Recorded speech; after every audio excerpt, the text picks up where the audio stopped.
Wheel pose, aka back bridge. I struggled for a long time to be able to lift into wheel pose at all. One time I did it at the gym. Somebody asked me how I got it to work because they had struggled for months, and I really had to think about that. I wasn't too sure because I hit a point where it started to get easier and easier, not because I was practicing wheel pose all day, but because of everything else I was doing. I'll try to explain in this video some exercises and stretches that I believe were very helpful for me to be able to do the wheel. Easy bridge. This was a great starting point for me to gain stability, strength, and coordination in my back and shoulders. It quickly got repetitive and boring though, so I started doing some variations. Raising with straight legs is a harder variation. Having the hands facing forward or back slightly changes the muscles involved. Rising onto the shoulders and isometrically holding the chest up to the sky is surprisingly hard to hold. Leaning back and forth or holding a lean is also surprisingly hard and is something I frequently added into my practice.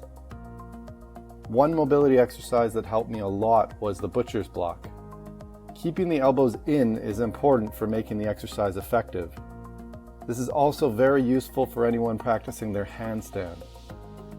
Although it looks a bit strange at the gym, I usually ended my workouts with this stretch that also works on the cable machines at the gym with the tricep bar, or with the TRX straps, or like I did by hanging from my rings. I just let my body drop and relax, then stretch the sides the same way.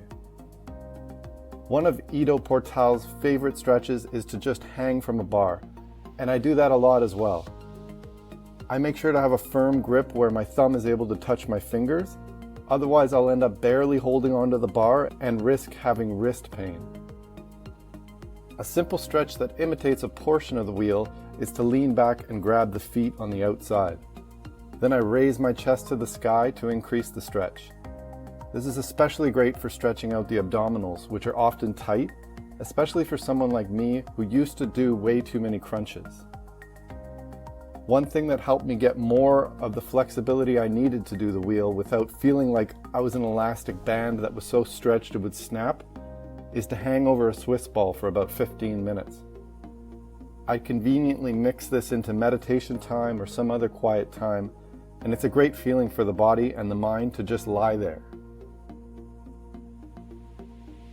For the longest time, I didn't even consider where I was placing my feet. I'd bend my legs an arbitrary amount and then raise to an awkward wheel that was quite off balance.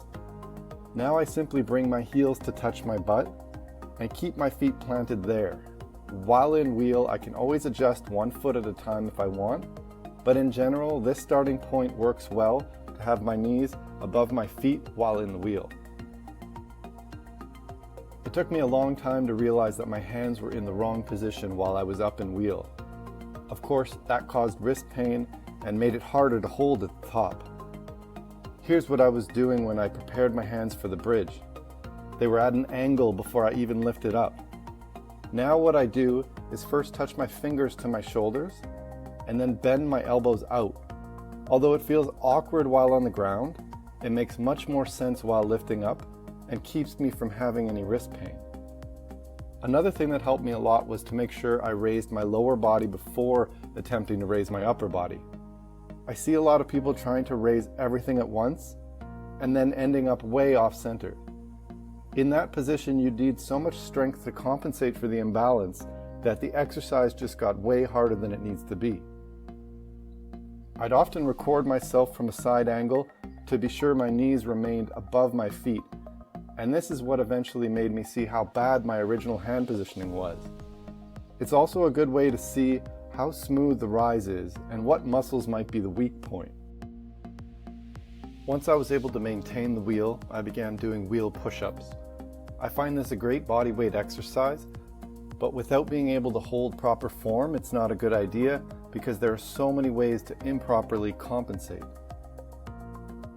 Walking while in the wheel. This one is hard to get the hang of at first. It's a matter of lifting one hand and the opposite foot simultaneously while stabilizing with a variety of muscles and then heading in one direction. At first, I just practiced lifting the hand and the foot, and then go back to wheel. Eventually I was able to do small steps, and then I was able to smooth out the walk and make it last 10 or more steps.